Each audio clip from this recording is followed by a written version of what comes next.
Hello and welcome to the Vital Blend. My name is Anthony Vita. So glad you could join me for this episode. Today I'm going to be introducing you to Richard Hubbard, who at one point in his life didn't even want to look at himself in the mirror and actually stopped weighing himself once the scale reached 350 pounds. He even stopped going to the doctor because he didn't even want to hear any more bad news about his health.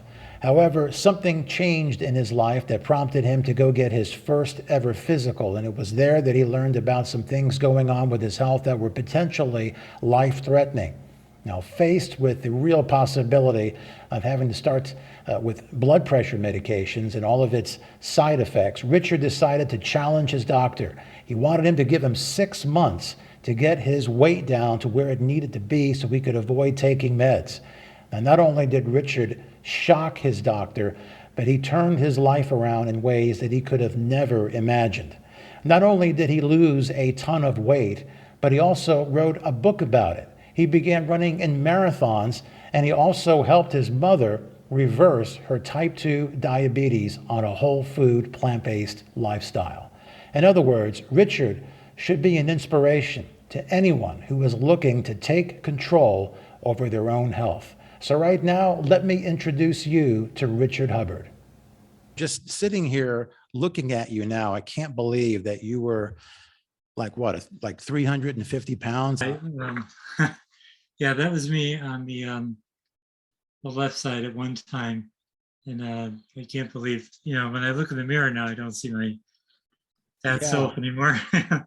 it's amazing. So, I want to go back to those days. I want to know how you were feeling, what were you eating, and, were you sick at all? Were there any issues that came from having all that kind of weight? Right. After I graduated college, I started to eat very poorly. Well, I ate poorly in college as well, but when you're in college age, it doesn't seem to affect the youth as much. So I wrote down my calories after I changed my diet, how much I was eating. Sometimes it'd be like between 7,000 to 10,000 calories.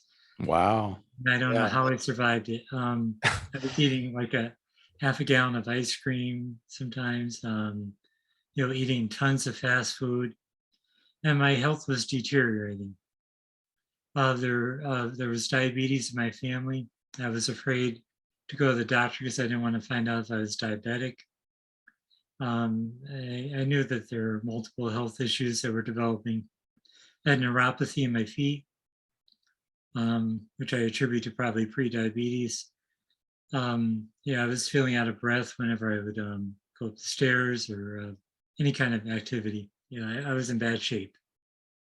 Yeah, I mean, all those calories, that's what somebody eats when they're trying to run a race or they're Right, a exactly. cyclist. Yeah, So you're exactly. taking all this in and you're not burning it off and you don't have that kind of life and you can see what it had done. Right, and plus it was not the healthy choices. I Right. mean, I always liked vegetables, but I wasn't eating too many of them at the time. And it was not a happy time either. It was very depressing for me, um, just being in that state. Was there something other than the food that you were eating and how you were actually feeling that made you feel down about yourself or about, I guess, life in general? I think it was just generally a down feeling. I remember feeling for a while there when I was heavy. Just, I was never diagnosed with depression, but I'm sure it was some kind of depression because it just wasn't feeling myself, not happy. Um, I didn't like looking in the mirrors either. Didn't like what I saw.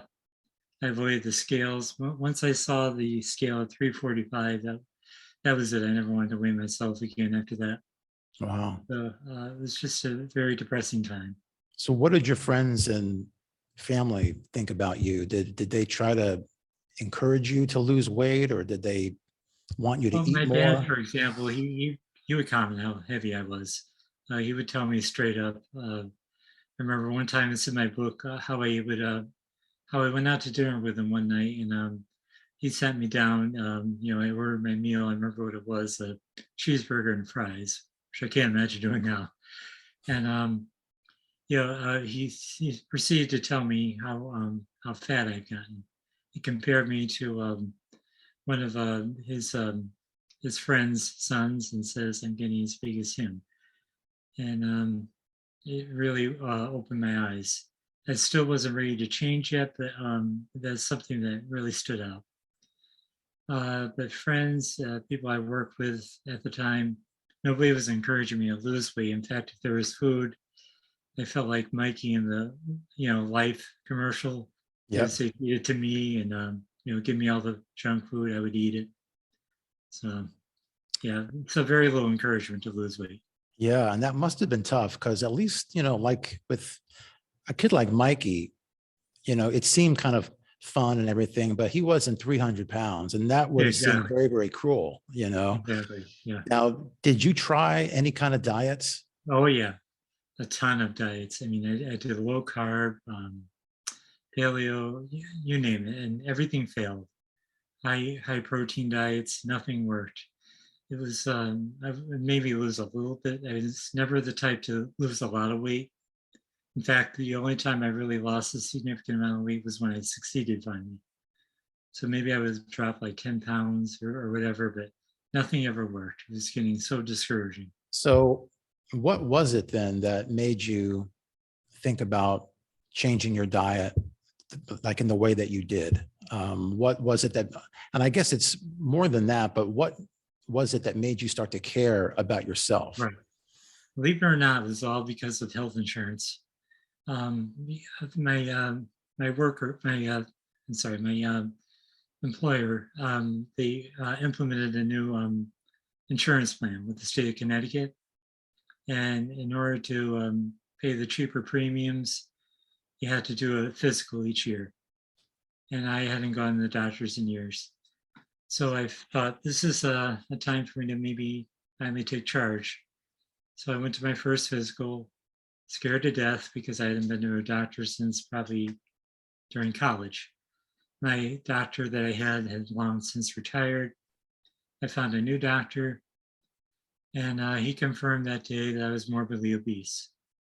And he also told me something else I never even thought about, that I was pre-hypertensive. And also he ordered lab work, and I found out I was pre-diabetic and also had high cholesterol. But the biggest issue he was worried about was the blood pressure. And he wanted to put me on meds the next time I saw him. So he did prescribe them. I picked up the prescription, looked at the side effects, and I called my doctor and said, I would rather try to lose weight first than to take these pills. And I don't know what made him agree with me, because I had all these failed diet attempts. I don't know why he believed in me, but he did, and he gave me 6 months. And within that 6 months time, I discovered plant-based diets through the internet. Actually, it wasn't initially plant-based diets. It was just learning to eat healthier, like learning what foods to eliminate, like red meat was the first to go, for example. So I was doing the research, and within the 6 months, I'd already lost, I don't remember how much during the 6 months, but after a year, it was 120 pounds the first year. Wow. The doctor at 6 months could not believe it. My blood pressure had already normalized at that point. So he said, I don't need the meds. And I've never needed them since then, which I'm very proud of. Do you recall what was it within the plant-based world that really hit you? Like, was there a particular doctor that really, really resonated? Absolutely. I'm glad you asked that, because Dr. Fuhrman has been such a huge influence in my life. I appreciate all the plant-based doctors. I really love them all, and I follow them all. But he is the very first one who opened my eyes. I saw him on an episode of Dr. Oz in April 2012. I happened to be home from work that day. Somehow it was fate that brought us together in watching that show. He had 3 guests on, um, and they all not only lost weight, but were improving their health. And that was a real eye opener. For me, suddenly the shift became not just about losing weight, but about really improving my health. I didn't want to focus on the numbers. So I trusted Dr. Fuhrman, started the G-Bombs diet, and that's what really kick-started everything. I thought I had also read that your doctor told you, I mean, he was shocked by what had happened, It was, yeah. but he did say to you that he never thought that you could do it. He didn't tell you Yeah. that before. He told you No, that after the no, fact, right? it's not interesting. Yeah, he didn't. He acted like he believed in me at first, but 6 months and confided in me. He never thought I could do it, which made me feel amazing. That's And probably because he never sees anybody do it. well, that's what he told me. And that doctor has since retired, but another doctor and him, they both have told me that I'm really like one in a million. Every other patient they've had, they never can keep the weight off. And here it is going on 11 years, 10 years, whatever it is now, of this sustainable weight loss. And I never thought I could keep it off either. I mean, I was totally in agreement with the doctor at the time because I really didn't think I could do it. But confidence increases. Is my advice to people out there. You know, as you're losing the weight, your confidence will go up, and I think that helps keep you on the right path.